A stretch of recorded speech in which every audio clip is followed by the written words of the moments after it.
दोस्तों, हमारी आज की कहानी अहंकार से मुक्ति एक उपनिषद की कहानी है। ये कहानी कठ उपनिषद से है, जो अहंकार से मुक्ति पाने और आत्मज्ञान की ओर जाने की शिक्षा देती है। कहानी कुछ इस प्रकार से है कि प्राचीन समय में एक महान ऋषि थे जिनका नाम आत्मव्रत था। वे अत्यंत ज्ञानी, तपस्वी और ब्राह्मणों के गुरुवर थे।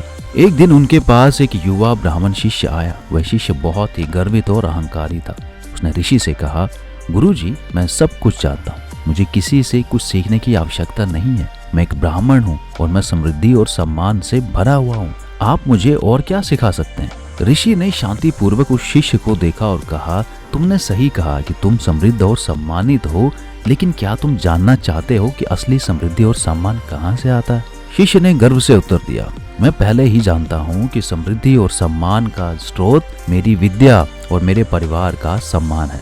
ऋषि ने मुस्कुराते हुए कहा, तुम्हें अपनी विद्या और सम्मान से आगे बढ़कर अपने अहंकार को समझना होगा।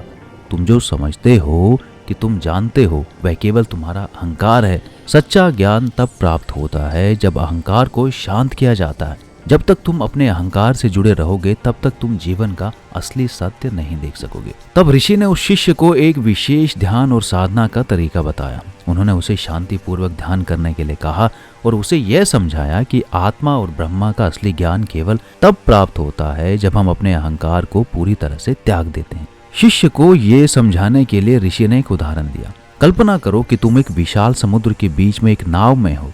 तुम्हारा नाव तेज बहती नदी में बह रहा है, लेकिन तुम्हारी नाव के नीचे पानी भरता जा रहा है। यदि तुम पानी को बाहर निकालने के बजाय नाव में और पानी भरने की कोशिश करते रहोगे तो तुम्हारा नाव डूब जाएगा। तुम्हारे जीवन में भी अगर अहंकार भरा होगा तो तुम्हारे भीतर को शांति और ज्ञान डूब जाएगा। शिष्य ने ऋषि के शब्दों को गहराई से सुना और उसे अपने अहंकार को शांत करने के लिए ध्यान करना शुरू किया। धीरे धीरे उसे यह एहसास हुआ कि सच्चा ज्ञान आत्मा और ब्रह्मा में समाहित है और यह अहंकार के बिना ही अनुभव किया जा सकता है। शिष्य ने अपनी सीमाओं को स्वीकार किया और आत्मज्ञान की ओर बढ़ा।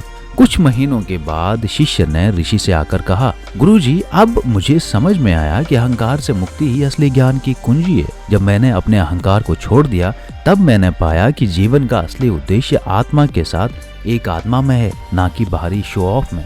ये कहानी हमें सिखाती है कि अहंकार केवल हमारे भीतर एक दीवार बनाता है, जो हमें सच्चे ज्ञान से दूर रखता है। जब हम अपने अहंकार को छोड़ते हैं, तब हम आत्मा से वास्तविक रूप से जान पाते हैं। दूसरा है कि आध्यात्मिक साधना, ध्यान और साधना का अभ्यास अहंकार से मुक्ति के लिए सबसे प्रभावी तरीका है। यह हमें आत्मज्ञान की ओर मार्गदर्शन कराता है। तीसरा है कि वास्तविक ज्ञान, सच्चा ज्ञान अहंकार को बाहरी दुनिया से परे है। यह केवल भीतर की शांति और आत्मा के अनुभव से आता है। संतुलन और शांति, जब हम अपने अहंकार को छोड़ते हैं तो हम अपने जीवन में संतुलन और शांति पा सकते हैं। अहंकार के बिना जीवन में सहजता और खुशी का अनुभव होता है।